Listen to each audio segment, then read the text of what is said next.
MC Hammer, Lil Kim, DMX, Bow Wow, Lisa Left Eye Lopez, Wyclef Jean, Young Buck, Coolio, only to name a few, all have something in common. What is it? Well, all these people are famous hip-hop artists who at one point in their careers generated millions upon millions for themselves and the music industry, but now have nothing to show for it. So yes, you guessed right, they're broke, and in some cases are in heavy debt to banks or to their record labels. Before I shine a full light on this, let me provide a quick backstory to hip-hop's beginning and where we are with it today. Hip-hop was born out of oppression of the inner city youth in the 60s and 70s and provided people with an outlet to express their grievances through the art forms of poetry, dance and music. This art form was the CNN of the ghetto, and people relied upon it for news, upliftment and consciousness. Fast forward almost 20 years and you see the fabrics of hip-hop change.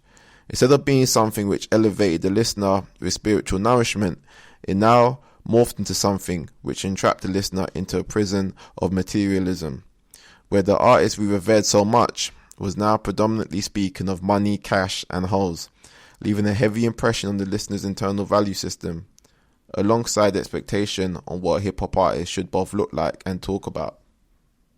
This has led artists feeling pressured to abandon their artistic integrity and quote-unquote sell their soul in order to fit into the archetype of the modern-day rapper. This has encouraged them to flash cash and showcase ostensible symbols of wealth in the forms of lavish cars and homes, alongside boasting a sexual appetite which is borderline obsessive and disparaging to women. And these values sadly have reared the generation which has grown up under it. It's unfortunate that instead of boasting about a property portfolio which is sending value over time, they boast about their long collection of automobiles, which values plummets by almost 30% the moment it rolls off the lot. Instead of talking about investments in business and the stock market, which again is sending value over time, they want to talk about customized jewelry from Jacob the Jeweler. Instead of talking about life insurance, which can give you a massive payout to your family in the event anything were to happen to you, they instead want to talk about the bodies in which they've collected.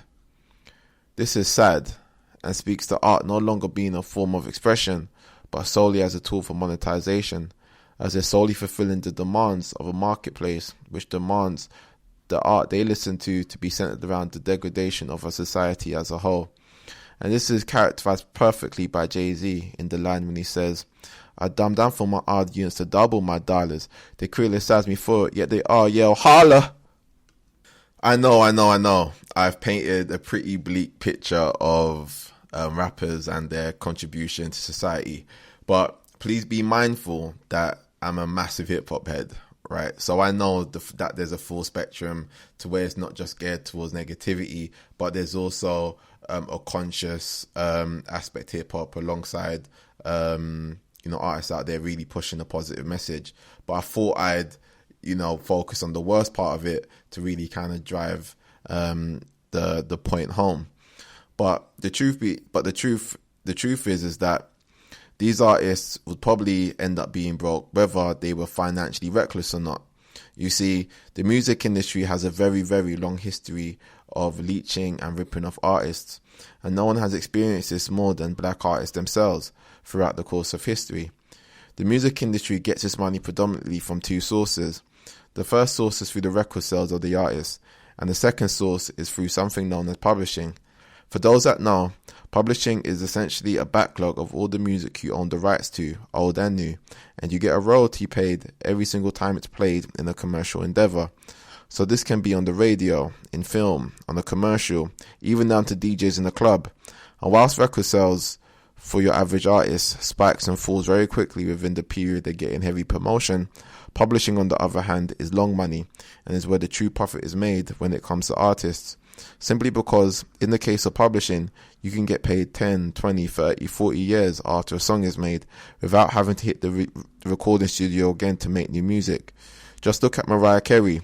Every Christmas she is guaranteed at least $1 million from her song All I Want from Christmas Is You, due to the heavy rotation it gets in the month of December.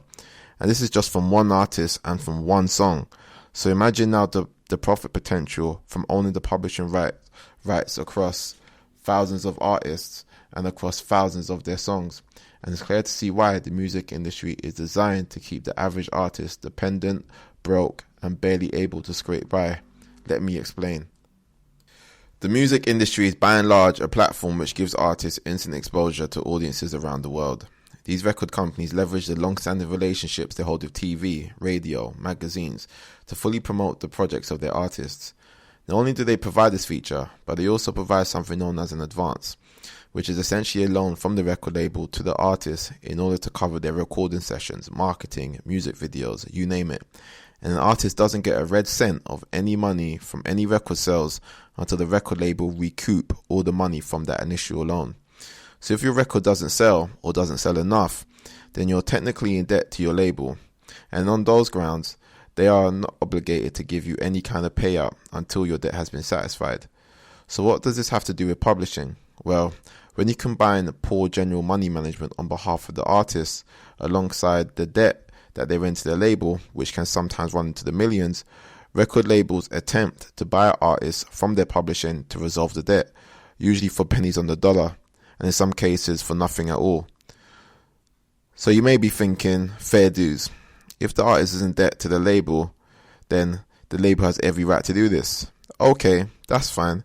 But when you have labels intentionally sabotaging the promotion of an artist's project with the sole purpose of bankrupting them, then you can see how this can get quite heinous. And to give an example, we need to look no further than the king of pop, Michael Jackson. Michael Jackson is unquestionably the most iconic, talented, and engrossing artist to walk the earth in recent history. And at the height of his stardom, wanted to expand his musical empire, and did so by buying the publishing to many prominent artists from a private holder in Australia. And in doing so, was able to own the rights to artists such as Lionel Richie, Louis Armstrong, but more notably the Beatles and Elvis Presley, the two poster childs of rock and roll. So every time their records got played, Michael Jackson got paid. And needless to say, this made a lot of executives in the industry unhappy, as Michael Jackson has some of the most valuable publishing in music history. The industry wasn't used to being played like this, especially by an artist who just so happened to be black. This was cruel karma for an industry that has systematically exploited black artists and taking hold of their publishing, writing credits, singing credits, to the point artists had no equity in the song, which meant that even though they could hear their voice on the radio, someone else was getting paid and not them. Someone who most likely had no contribution to the composition of the song, but simply knew how the game was played, exploiting the artist at all costs. MJ was raised up in the music industry from a child, and he saw many of his musical heroes become financially destitute by either poor money management or just by being simply ripped off. And as a way to give back, those black musicians whose publishing fell under his purchase from the private holder in Australia, he gave them back full rights to their music. One of these artists just so happened to be Lionel Richie. And at this time, one of the biggest publishing holders in the world was Sony, and they desperately wanted a stake in Michael Jackson's publishing catalogue. And through that desperation, MJ was able to pull off one of the most unprecedented feats in musical history. Because Sony wanted it so much, MJ negotiated to have a 50% stake in Sony's publishing company on the condition that he absolve full ownership of the rights to Elvis and the Beatles. And a part of this agreement, MJ would release his next few projects through Sony. One of these projects was the album Invincible, and Sony gave Michael Jackson a $30 million budget to produce this album. Upon release, with anticipation for this album being sky high, this album went number one in every single country except one, America. And this contributed to MJ's album sales being lower than projected. And now, MJ fell into the debt trap like so many of his predecessors before him, as the album failed to recoup the initial investment. Many people, including MJ, felt that Sony intentionally botched the marketing of the project to have MJ fall under their debt. And as a way to settle the difference, Sony proposed MJ to relinquish his 50% stake in their publishing house in order to resolve the debt. MJ refused, and instead looked to go on a worldwide tour all year round to generate the money to pay off the debt. But sadly, MJ passed away under very suspicious circumstances before he could fulfill even one tour date. But MJ wasn't the first to campaign for black artists to own their art. The first one was a man by the name of Sam Cooke. He was one of the biggest artists at his time too, and used his fame and notoriety to encourage black artists to own the rights to their music. Sadly, shortly after campaigning for this, he too was found murdered in a downtown hotel, with the details of his murder still unclear to this very day. In the year 2020, we still have the heavy exploitation of artists down to this very day. Artists are now signing 360 deals, which now gives record labels the mandate to eat into the profits derived from their merchandising and concert tours. Two areas record labels historically would never touch. Reason being, because streaming services have now come and have eaten into the profits which would have once come from record sales. And because of this, record labels are now looking for where they can make up for the deficit. And considering that through touring was really the only way most artists could make any money, this area which was once immune is now up for grabs. As an artist, it is important to understand what you are, and that's a commodity. You're a product which is exported and consumed by an audience which buys into your energy, your musical energy which has proven to be, for black people, our natural resource.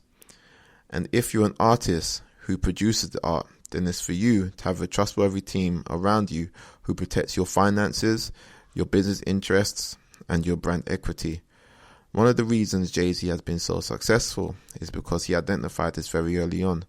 When he gave free promotion to fashion houses like Iceberg by mentioning them in their songs, but are refused free clothes upon request by the same company, Jay-Z and his business partners, Dame and Biggs, decided to build and promote their own clothing brand, Rockaware, which they would then go on to sell for over $30 million.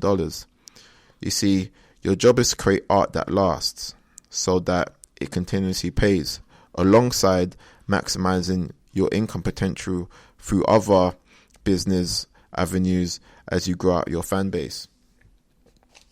Even though I'm not a musical artist, I dedicate an episode to this topic because music is a natural resource that has naturally emanated from people of African descent. But ironically, we are the ones who profit the least from this feat.